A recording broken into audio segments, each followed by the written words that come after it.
Bonjour à tous. Il s'est passé un événement extrêmement important en faveur de la paix en Ukraine et contre les délires d'envoi de troupes de Macron et des européistes là-bas.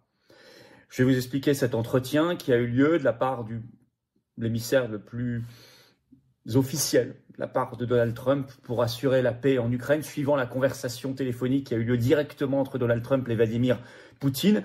Ça fracasse tous les narratifs de guerre. Que ce soit sur l'OTAN, sur les raisons de la guerre, sur le risque d'invasion des pays européens, sur l'envoi de troupes, sur Zelensky, sur la volonté de la Russie de faire la paix, etc. C'est vraiment sur la vision même du monde. Dialogue ou guerre? Vous allez voir, c'est vraiment très très encourageant, mais ça veut dire qu'on doit se mobiliser plus que jamais pour la paix. Parce que nous avons en face le camp adverse. Ici. Ursula von der Leyen, Macron, Keir Starmer, Merz, le nouveau chancelier allemand, les eurogagas, les européistes, le système médiatique politicien français, la fausse opposition qui n'existe pas au Parlement. Donc il faut se mobiliser. Il y a une fenêtre d'opportunité pour la paix. Et nous devons nous mobiliser parce que nous avons des fous ici. Merci d'abord de partager cette vidéo, cette première mobilisation. Pour cela, de vous abonner à cette chaîne YouTube par un petit clic gratuit sur s'abonner. Pensez à vous abonner ou réabonner. Peut-être que vous avez été désabonné par mégarde. Réabonnez-vous aussi le cas échéant. Il suffit d'un petit clic gratuit pour s'abonner à la chaîne en dessous sur s'abonner. C'est terriblement efficace pour que les vidéos soient mieux recommandées par YouTube et touchent plus de monde. Les gens nous découvrent et renforcent ce socle de résistance, d'action et de paix. Merci à vous. En ce début de semaine, peut-être un petit truc à faire, petit clic. Par ailleurs, je parlais de mobilisation générale. Oui. L'Union sacrée pour la paix, c'est la très grande manif nationale ce samedi 29 mars. Ça approche. Rendez-vous à Paris dès 14 h, place du Palais Royal. Le cortège partira à 15 h précisément, mais il y aura un monde fou. Ça va être extraordinaire, avec des interventions de Régis Le Sommier, Frédéric Egui, qui est un journaliste indépendant très courageux, Myriam Palomba, maître Divisio, Romain Bessonnet du Cercle Aristote, enfin, ça va être plein d'autres intervenants. Ça va être un très très grand moment. Il y a d'autres rassemblements et manifs pour la paix organisés par les Patriotes partout en France le même jour. Allez voir sur notre site les-patriotes.fr en page d'accueil, vous descendez un peu sur l'agenda et vous avez tout. Voilà. Et les Patriotes prennent leurs responsabilités. Il y a le National, l'Union Sacrée à Paris et partout en France. Et il y en aura d'autres encore qui, dans les prochaines heures et prochains jours, vont être annoncés sur notre site. Suivez tout cela pour près de chez vous. Mais vous pouvez venir aussi, ceux qui ne sont pas trop loin de Paris, renforcer ce cortège national qui va être impressionnant et qui doit être une démonstration de force. Macron, on ne mourra pas pour l'Ukraine. Ursula von der Leyen, on ne mourra pas pour l'Union européenne. Voilà. Venez très nombreux. Avant cela, ce jeudi 27 mars, je suis en Saône-et-Loire, en meeting. En plus, notre référente, Nathalie Zic, est candidate aux législatives là-bas, à partiel. Inscription, c'est gratuit, l'entrée, mais il faut s'inscrire, c'est ouvert à tous. Sous la vidéo en description, le lien d'inscription. Pareil pour la Normandie où j'y suis le samedi 12 avril. Autre lien d'inscription, ne tardez plus. Je vous attends, patriotes. Voilà, en ce tout début de semaine, vous êtes peut-être plein d'enthousiasme, plein d'envie, en vous disant il y a des bonnes nouvelles pour la paix, pour la France libre, pour notre avenir. C'est à nous de les construire, c'est à nous de construire l'action, c'est à nous de construire le rassemblement, c'est à nous de faire dans le plus grand mouvement souverainiste et de résistance de France qui s'appelle les Patriotes. Je vous attends, je ne peux rien faire sans vous. Nous sommes un mouvement indépendant qui n'a aucune aide du système, pas un euro de subvention publique, pas d'aide des banques, rien. Mais on fait, et on ne lâchera pas le morceau. Et on a fait, on l'a prouvé. Et dans l'Union sacrée. Alors venez maintenant, je vous attends. Vous pouvez adhérer ou réadhérer aux Patriotes dès maintenant par le premier lien sous la vidéo en description ou faire un don au mouvement par le deuxième lien sous la vidéo en description. Profitez en plus en faisant cela de la défiscalisation aux 2 tiers de ce que vous mettez. Ça fait baisser massivement vos impôts que d'adhérer, réadhérer ou faire un don. Profitez-en. Énorme bienvenue aux nouveaux adhérents patriotes et bravo aux réadhérents et aux donateurs. On y va. L'Ukraine, l'entretien qui change tout, qui fracasse les européistes, les faucons de guerre.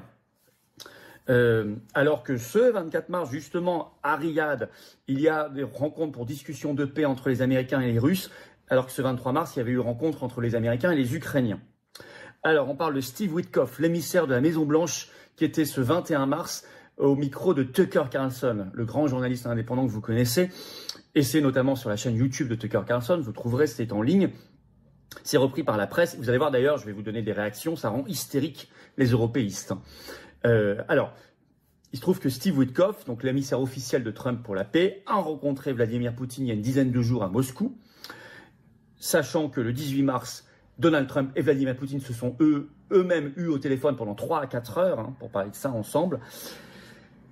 Et d'emblée d'abord, Steve Witkoff, il fracasse le narratif parce qu'il se dit optimiste pour la paix. Je cite. « Je pense qu'on a fait plus de progrès dans ce conflit Russie-Ukraine ces derniers jours, ces dernières semaines, qu'on n'en avait jamais fait. » Il ajoute, dans la dernière conversation, on a obtenu un cessez-le-feu sur l'énergie et les infrastructures entre les deux pays et un accord sur les bateaux sur la mer Noire. Pas d'attaque réciproque. Il ajoute, on a là un accord pour 30 jours de cessez-le-feu provisoire pendant lesquels nous discutons d'un cessez-le-feu permanent, donc la fin de la guerre. Il ajoute, je suis très optimiste sur le fait qu'on a rapproché les points de vue comme jamais. Alors, dans le détail, il parle de la question des territoires. Vous savez, les territoires russophones en Ukraine. Il le dit d'emblée lui-même, sans même qu'il ait besoin d'une question de Tucker Carlson pour aborder le sujet. Je cite Steve Witkoff, l'émissaire de Trump pour la paix. Je pense que le point principal de ce conflit, ce sont les 4 territoires. Il cite notamment Donbass, Crimée. Il ajoute, ils sont russophones. Et il y a eu des référendums où les gens, dit-il, ont dit qu'ils voulaient être russes. C'est le sujet clé. C'est l'éléphant dans la pièce, dit-il. Et il ajoute, la question, c'est quand est-ce que le monde reconnaîtra que ce sont des territoires russes? Ça, je peux vous dire que c'est une rupture totale avec un narratif entretenu depuis plus de 10 ans par ceux qui veulent absolument justifier la guerre contre la Russie et donc la guerre mondiale. Et là, on parle de l'envoyé officiel du président américain pour la paix en Ukraine. Sur l'OTAN, il dit, je cite, Zelensky a largement intégré le fait que l'Ukraine ne sera pas membre de l'OTAN. Il ajoute, l'Ukraine ne peut pas être membre de l'OTAN si on veut la paix. Il parle des relations. Là aussi, c'est très très important. Il parle des relations personnelles, politiques avec le président russe Vladimir Poutine. Tucker Carlson lui dit Vladimir Poutine a accepté de vous rencontrer longuement à Moscou, plusieurs fois, alors que vous n'êtes pas président et qu'il est président. Et Witkoff reconnaît, il dit, je dois reconnaître que c'est très positif qu'il ait accepté de me rencontrer, parce qu'il aurait pu dire, je ne rencontre que mes homologues. Je ne rencontre qu'un président parce que je suis président. Bon. Il a accepté de rencontrer un émissaire, et longuement et plusieurs fois. Il dit même, et alors là ça rend hystérique, vous avez plein d'articles dans la presse française ce matin et dans la presse mondiale, il dit même, Witkoff dit même de Poutine, je l'aime bien. Je ne pense pas que ce soit un mauvais gars, dit-il. Je pense qu'il a été franc avec moi. Il raconte même une anecdote que je vais vous citer. Il raconte comment le président russe lui a remis un magnifique portrait du président Trump. Je cite, « Il m'a même raconté une histoire sur le fait que lorsque le président s'est fait tirer dessus, c'est le 13 juillet 2024, il est allé à son église locale, il a rencontré son prêtre et il a prié pour le président Trump. Non pas parce qu'il pouvait devenir président des États-Unis, mais parce qu'il avait une amitié avec lui et qu'il priait pour son ami. J'ai transmis, dit-il, ce message à notre président Trump à mon retour, ainsi que le tableau, ce qui l'a manifestement touché. » Comment vous créez, si vous voulez, ce qui est indispensable à la discussion politique, des relations personnelles de confiance. Il ajoute, comment régler un conflit avec une des principales puissances nucléaires du monde sans se voir.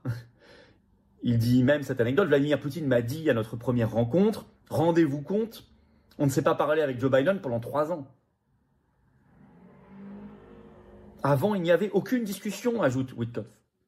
Ce qui est effectivement délirant. Et je vous rappelle que notre ministre macroniste des Affaires étrangères, Jean-Noël Barrot, a dit récemment dans une interview que si Lavrov, le ministre, son homologue russe, cherchait à le joindre, il ne le prendrait pas au téléphone. Macron a dit aussi récemment qu'il n'avait pas l'intention de discuter avec Poutine, comme il ne le fait pas d'ailleurs depuis très longtemps maintenant. C'est une attitude de guerre de refuser le dialogue.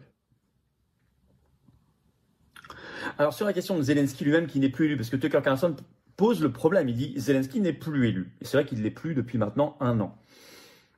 Pensez-vous, pose la question de Tucker Carlson, qu'il y aura des élections en Ukraine? Et là, tout de suite, Witkoff répond oui, il y aura des élections en Ukraine. Il ajoute Zelensky est face à une puissance nucléaire qui a 4 fois plus d'habitants que l'Ukraine. C'est le meilleur moment pour lui de passer un accord. Et Tucker Carlson pose la question des faucons, des euro-gagas, des euro-fanatiques qui poussent à la guerre derrière et qui poussent Zelensky derrière pour la guerre. Tucker Carlson pose le problème. On a vu le comportement arrogant de Zelensky dans le bureau ovale de la Maison-Blanche l'autre jour. Il avait été briefé par des gens irresponsables qui lui ont conseillé de se comporter comme ça, de manière agressive. Et Witkoff répond sans langue de bois, sans donner de nom. J'ai eu des conversations avec beaucoup de dirigeants européens. Donc déjà, il confirme, alors que Tucker Carlson n'avait pas parlé des dirigeants européens. Donc il confirme que ce sont bien les dirigeants européens qui ont conseillé à Zelensky de se comporter comme ça pour aller au clash avec Trump à la Maison-Blanche l'autre jour. Donc il dit donc, sans donner de nom, j'ai eu des conversations avec beaucoup de dirigeants européens. Je leur ai dit, plus vous l'encouragerez à la guerre, plus vous suggérerez que l'aide continuera, plus il y aura de drames, plus la paix s'éloignera. Et il y aura un risque de guerre nucléaire. Et je ne veux pas que l'Ukraine soit le foyer de la Troisième Guerre mondiale, finit-il par ajouter. C'est très très clair. Excusez-moi, hein, au passage. Là, on parle d'un homme très informé, qui est l'émissaire pour la paix de la première puissance mondiale. Vous remarquerez qu'il dit exactement l'analyse que nous faisons depuis le premier jour de cette guerre. Cette analyse-là, on l'a fait tout de suite hein, sur cette chaîne et aux Patriotes. Et on se bat. Je rappelle qu'on fait des manifs pour la paix sur cette affaire depuis 2022. Que celle qui s'annonce ce samedi 29 mars, c'est peut-être la plus grande qu'il y a jamais eu. Et très probablement d'ailleurs, vu les retours qu'on a. Rendez-vous à Paris dès 14h, place du Palais Royal, ce samedi 29 mars, l'Union sacrée pour la paix, manif nationale pour la paix. Le cortège part à 15h précise. Venez tous, organisez-vous, hein, ça va être... Et c'est sécurisé, bien sûr. Nous, on organise tout parfaitement, comme vous le savez, et on invite tout le monde à prendre la parole. Hein. Ceux qui veulent le savent, ils sont les bienvenus. Je ferme cette parenthèse. Tucker Carlson pose la question. Que pensez-vous de Keir Starmer, donc le Premier ministre britannique, qui se comporte comme un européiste et de Macron? Macron n'est pas cité par Carlson, mais c'est implicite dans la question, qui veulent envoyer des troupes en Ukraine. Witkoff répond très simplement, c'est un mélange de postures, il pose. Carlson répond, mais pensez-vous que la Russie veut vraiment envahir l'Europe? Witkoff répond tout de suite, à 100%, je pense que non. Ils ne veulent même pas absorber l'Ukraine. Et ils n'ont même pas besoin d'absorber l'Ukraine. Ça, c'est très important, parce que là, c'est peut-être le moment le plus important de cet entretien, parce qu'il fracasse les projets délirants d'envoi de troupes. Je rappelle qu'il y a un sommet ce jeudi à Paris, organisé par Macron, soi-disant pour la paix, mais qui est un sommet pour la guerre, pour organiser l'envoi de troupes, d'avions, etc. Lui fracasse ça, et il fracasse la justification en disant « Bien sûr que non, la Russie ne veut pas envahir les pays européens ». Ça me rappelle la phrase que nous martelons partout, que nous écrivons sur tous nos réseaux sociaux, et je vous encourage à l'écrire partout. Il n'y a pas de menace russe en France, c'est de la foutaise, c'est de la propagande pour encourager la peur et la guerre. Comme le kit de survie, toutes ces choses-là. Alors ensuite, dans une dernière partie de l'entretien, il parle du rôle des faucons, les warmongers aux États-Unis, les faucons, ceux qui poussent à la guerre à Washington. Tucker Carlson dit « Il y a beaucoup de monde à Washington intéressé par la guerre, financièrement, idéologiquement, et qui pousse depuis longtemps à un conflit contre la Russie. » Witkoff répond, et on cerne sa vision du monde, « Nous avons besoin d'un monde de dialogue pour régler les problèmes économiques, énergétiques, pour parler de l'Iran, etc. Qui voudrait d'un monde où personne ne se parle ?» C'est tout bête, c'est tout simple, mais qu'est-ce que ça fait du bien de l'entendre à ce niveau-là? Parce qu'on n'entend jamais ce genre de phrase. Est-ce que vous avez déjà entendu une seule fois Macron, tous ces gens-là, Ursula von der Leyen parler comme ça? Jamais, ils parlent toujours autre, par la peur, l'agressivité. Alors d'ailleurs, cet entretien plein de bon sens et d'apaisement a rendu hystérique les faucons ici. On va citer par exemple Marion van Rentergem, qui est une journaliste, hein, très va-t-en-guerre, qui a été au Monde, LCI, l'Express, et qui d'ailleurs vient de mettre un tweet sur son compte X en parlant de Donald Trump comme, je cite, un clown fasciste, et qui a mis en réaction ce 22 mars sur son compte X à cet entretien, je vais vous citer, « Le ridicule de Trump et de sa cour a dépassé celui du roi Ubu. Witkoff, envoyé de Trump en Russie, rapporte avec une naïveté touchante que Poutine lui a assuré être allé prier pour Trump et avoir fait faire son portrait par un artiste russe qui lui est cher. » Oui, c'est de l'humain. Vous voyez? Et voyez comment ils réagissent tout de suite. Prier, le mot est peut-être un gros mot. On remet des choses qu'on n'entend pas normalement. Moi, je trouve ça très bien. Très bien. Je ne crois pas pour connaître le pédigré et le parcours de Witkoff, qui a la moindre trace de naïveté chez lui. C'est un homme très lucide, qui a l'habitude des négociations et on lui a fait pas. Voilà. Mais c'est vrai qu'il semble vouloir très sincèrement vouloir laisser une chance à la paix et au dialogue et éviter la Troisième Guerre mondiale. Tout ça est plein de bon sens. C'est une bonne nouvelle pour la paix. C'est contre les plans européistes et macronistes de guerre. Ça ne veut pas dire que c'est réglé. Parce qu'ici, on a des gens qui sont furieusement contre cela et qui peuvent être excités, au contraire, par le goût du sang et de la guerre. Il faut se battre ici pour la paix. Merci, partagez cette vidéo, vous abonnez à cette chaîne YouTube par un petit clic gratuit sur s'abonner. Pensez-y, ce début de semaine, un petit clic, ça aide énormément à un meilleur partage, meilleure diffusion des vidéos automatiquement. Merci à vous, c'est un clic gratuit pour vous. Venez ce samedi 29 mars, Paris, rendez-vous dès 14 h, place du Palais-Royal. Ça, c'est la manif nationale, c'est l'Union sacrée pour la paix, avec des intervenants de très haute qualité, un monde fou. Rendez-vous dès 14 h, place du Palais-Royal, le cortège partira, il arrivera à place Pierre-Laroque, mais il partira de la place du Palais-Royal à 15 h précises. Mais venez avant parce qu'il y aura beaucoup de monde. Il y a du covoiturage qui s'organise, contactez vos référents. Il y a d'autres manifs et rassemblements pour la paix en France. Par ailleurs, un peu plus loin de Paris, allez voir sur notre site les-patriotes.fr. Évidemment, avant cela, inscrivez-vous pour notre belle réunion publique, c'est entrée gratuite. J'y suis ce jeudi soir, 27 mars, en Saône-et-Loire. Inscription par un lien sous la vidéo en description. Je vous attends, patriotes. Voilà. Vous voyez, on avait mis la colombe de paix, on ne s'était pas trompé. Il faut venir dans le plus grand mouvement souverainiste d'action, de résistance, de paix de France. Les patriotes, il faut agir avec nous. Restez pas seuls, seul on peut rien, je ne peux rien, vous non plus. Ensemble, on gagne. On gagne pour la France libre, pour la paix, pour nous et nos enfants et les générations qui viennent. Il faut se battre. Mais il y a des gens qui nous soutiennent depuis longtemps, mais qui ne sont pas encore là. C'est peut-être le moment de venir. L'heure est grave. L'heure est grave et il y a plein d'opportunités qui s'ouvrent. En 2025 est une année formidable. Mais c'est à nous d'agir. Vous êtes les bienvenus. Vous pouvez adhérer ou réadhérer si vous n'êtes plus à jour, à vous de vérifier, ou faire un don au mouvement pour nous aider à faire des actions parce que ça coûte cher. Je rappelle que nous n'avons pas 1 euro de subvention publique, il y a des banques. Nous sommes un mouvement 100% indépendant. Et en plus, tout ça, c'est défiscalisé aux 2 tiers de vos impôts. 2 tiers de ce que vous mettez, c'est enlevé de vos impôts. Vous mettez 600, ça enlève 400 euros de vos impôts. Vous mettez 30, ça enlève 20. Vous mettez 6 000, ça enlève 4 000. Vous mettez 50, ça enlève 33. Vous mettez 20, ça enlève 13. Vous avez compris.